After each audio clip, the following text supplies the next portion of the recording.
Voilà, dans cette question, on demande d'abord de dessiner précisément la droite D', passant par le point grand D de coordonnées 3, 5, 3, 5. Le point grand D est ici. Et alors, elle a un vecteur directeur qui est -2, -3. Ça veut dire que si je pars du point grand D et que je me déplace de une fois le vecteur directeur, je vais faire -2, -3. J'arrive sur ce point qui est ici. Je fais encore -2, -3. J'arrive au point qui est là. -2, -3. J'arrive au point qui est ici. Voilà, les points ici sont suffisamment espacés. Je peux prendre ma règle pour tracer la droite D'. Voilà, je diminue un petit peu la taille de ma règle. Je vais essayer de me placer. Voilà, c'est un peu laborieux avec cet outil-là, mais il est quand même assez pratique. Voilà. Et alors je prends un stylo assez fin, je vais me mettre en vert et je trace la droite D'. Voilà, donc ça c'était la première question. J'enlève la règle, je l'appelle cette droite D'. Détermine son équation cartésienne explicite. Alors on va faire toute la démonstration pour démontrer ça, mais vous n'êtes pas obligé de la faire à chaque fois, hein. Donc je vais vous dire à quel moment vous pouvez démarrer directement. Alors si on fait tout le cheminement, on va dire qu'un point grand M, alors je vais mettre un trait un peu plus épais, un point grand M de coordonnées x, y appartient à la droite D', qui passe par le point grand D et qui a comme vecteur directeur petit u. Si et seulement si, quand je pars du point grand D et que je vais à ce point grand M, je suis une direction qui est parallèle à celle indiquée par le vecteur U, c'est-à-dire -2, -3. C'est-à-dire que les vecteurs dm et -2, -3 sont collinéaires. Alors le vecteur dm, je le remplace par ses composantes. X, Y, -3, coordonnées l'abscisse de grand D, et moins l'ordonnée de grand D. Donc ces composantes doivent être, le vecteur ayant ces composantes doit être collinéaire au vecteur ayant les composantes qui sont ici. On a le critère de collinéarité qui nous dit qu'il faut que les produits en croix soient égaux des composantes. Donc si et seulement si. On va commencer par la composante en Y, puisqu'on veut l'équation cartésienne explicite. Il vaut mieux mettre Y à gauche, puisqu'après on va l'isoler. Donc ça va nous faire -2 fois Y-5 égale -3 fois X-3. Donc les moins, hein, on va diviser par -2 de chaque côté. On obtient que Y-5 est égal à 3 demi de X plus 3. Et voilà, c'est ça, c'est cette forme-là que je veux que vous reteniez.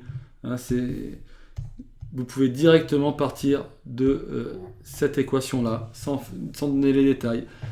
Vous avez un point grand D, 3 et 5. On retrouve ici Y moins le Y du point que vous avez égale la pente fois le X moins l'abscisse du point que vous connaissez. Donc vous connaissez le point grand D sur votre droite, vous connaissez sa pente. Alors comment on connaît sa pente, hein? On connaît la pente parce que vous avez un vecteur directeur -2, -3 qui est collinéaire. Alors si vous vous cherchez un vecteur collinéaire au vecteur U avec comme première composante grand 1, enfin 1, pardon. Donc vous divisez la première composante par -2, il faut diviser également la deuxième par -2, donc ça fait -3 divisé par -2, ce qui donne 3 demi, et 3 demi c'est bien la pente de votre droite. Donc vous connaissez un point, vous déterminez, vous avez les moyens de trouver la pente.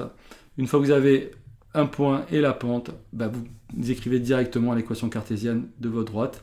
Alors ça c'est une équation cartésienne à bien retenir, et vous voulez l'explicite. Vous voyez, à partir de celle-ci, il est très rapide. L'explicite, c'est celle qui nous intéresse en général parce que d'abord elle est unique et puis elle permet de calculer x connaissant y. Eh bien, on la trouve facilement avec cette forme-là. Il suffit de mettre le -1 de l'autre côté et distribuer la pente. Donc on obtient que y est égal à 3 demi de x plus 9 demi plus 5. Donc ce qui fait y égale 3 demi de x. Alors 9 demi plus 10 demi, ça fait plus 19 sur 2. Et vous avez votre équation explicite qui est ici. Vous pouvez vérifier que quand x, vous n'êtes pas trompé, hein, si x égale 3, et bien quand x égale 3, 3 fois 3, 9, 9 et 29, ça fait 28. 28 divisé par 2, ça fait 14. Donc vous vous êtes trompé. Alors où est-ce que vous avez pu vous tromper? X moins 3, Y moins... Et c'est moins 3 ici. Ici j'ai moins 3, X moins 3. Hein. y-1 doit être égal à la pente fois x moins l'abscisse de grand D, donc c'est x moins 3. Vous avez un moins 3 ici, moins 3, donc là c'est plus, mais vous avez un moins 3 ici, donc moins 9 ici. Donc ça fait moins 9 plus 10, vous obtenez un demi, vous voyez. Avoir plusieurs moyens, hein, voilà, l'erreur peut arriver à tout le monde. Il est important d'être capable de comprendre ce qu'on fait et se corriger éventuellement et de vérifier que ce que l'on fait est cohérent. Donc ici, moins 9 plus 10 moins 9 demi plus 10 demi, ça fera 1 demi ici. Alors vérifions maintenant si ça marche. Quand x égale 3, quand x égale 3, ben, j'ai 9 plus 1, puisque même dénominateur, hein, je peux ajouter le numérateur. 9 plus 1, ça fait 10, 10 divisé par 2, ça fait 5. Oui, là ça fonctionne. Quand x égale 3, j'ai bien y égale 5, vous voyez. Donc mon équation cartésienne ici, de la droite D' est correcte. Ensuite, question petit c, dessine la droite D1 passant par le point grand T de coordonnées. Je vais changer de couleur, je vais passer à du rouge. Le point grand T à moins 2, moins 4, le point grand T est ici. Et là, comme vecteur directeur, le vecteur J. Donc, pas de déplacement en Y, mais un déplacement de 1 en X. Le vecteur J, hein, voilà, ici le vecteur J. Ce vecteur J, il a pour composante 0, 1. De même, le vecteur I a pour composante 1, 0, lui. C'est un déplacement. Hein. Que donnent les composantes, hein? Ça me dit que je fais 1 fois I plus 0 fois J, donc je fais 1 fois I. Et là, je fais 0 fois I plus 1 fois J, hein, tout simplement. Donc ici, je fais un déplacement suivant J, donc ça veut dire que ma droite est horizontale, verticale, pardon, c'est la droite. Oula, il faut que je prenne l'outil qui me permet de tracer des droites quand même. Voilà, l'outil ici me permet aussi de tracer des droites, de façon peut-être plus pratique que la règle. Voilà la droite que l'on appelle D1. Alors son équation, elle est immédiate, hein, c'est x égale moins 2, tous ces points qui sont sur la droite D1 ont une abscisse égale à moins 2. Donc c'est vraiment ça l'équation de votre droite. Et cette droite n'a pas d'équation explicite, cartésienne explicite, puisqu'elle n'a pas de pente. Donc comme elle n'a pas de pente, ben, elle n'a pas d'équation explicite. Une droite horizontale, par contre, aurait une équation explicite avec 0 fois x. Donc il n'y aurait pas de x, il y aurait juste la constante. Y égale une constante. Horizontale, y égale un nombre. Verticale, c'est x qui est égal à un nombre. Donc donner une équation cartésienne implicite de D1. Alors, implicite, c'est tout égal à 0. Hein. Ce serait par exemple x plus 2 égale 0. Mais comment on fait pour la trouver? En justifiant, il faut reprendre ce que j'ai écrit ici. C'est toujours la même chose. Hein. Un point grand M de coordonnées x, y. Vous l'appelez grand M, vous l'appelez comme vous voulez, votre point. Hein. Appartient à la droite D1. Alors, cette fois, quand même, il faut dire que c'est la droite D1 et plus D'. Si et seulement si, alors le point que vous connaissez sur la droite D1, c'est grand T. Donc il faut partir de grand T.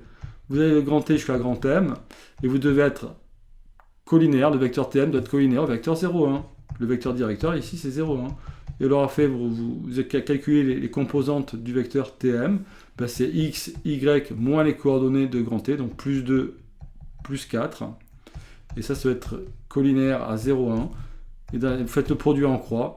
Ben, vous avez 0 ici, hein, donc vous allez partir directement, vous allez plutôt commencer par une fois x plus 2 égale à 0 fois y plus 4, ce qui donne bien x plus 2 égale 0. Voilà, vous avez justifié votre équation cartésienne qui était immédiate ici. Hein. Il n'y a évidemment pas, il est inutile de faire toute cette démonstration-là si on vous demande juste de donner l'équation cartésienne de la droite D1. Maintenant, si on vous demande de justifier cette équation, eh bien pourquoi cette équation est correcte? Alors effectivement, je le vois, hein, c'est parce que tous les points sur cette droite ont x égale 2, mais même si je ne le voyais pas, en connaissant juste le vecteur directeur et le point de la droite, eh bien, je fais ce petit chemin qui est là, et j'aboutis automatiquement à l'équation cartésienne. Donc ça, c'est une équation cartésienne. Alors si je veux l'implicite, je mets tout du même côté, égal à 0. Et là, évidemment, j'ai déjà égal 0 ici, donc c'est assez rapide.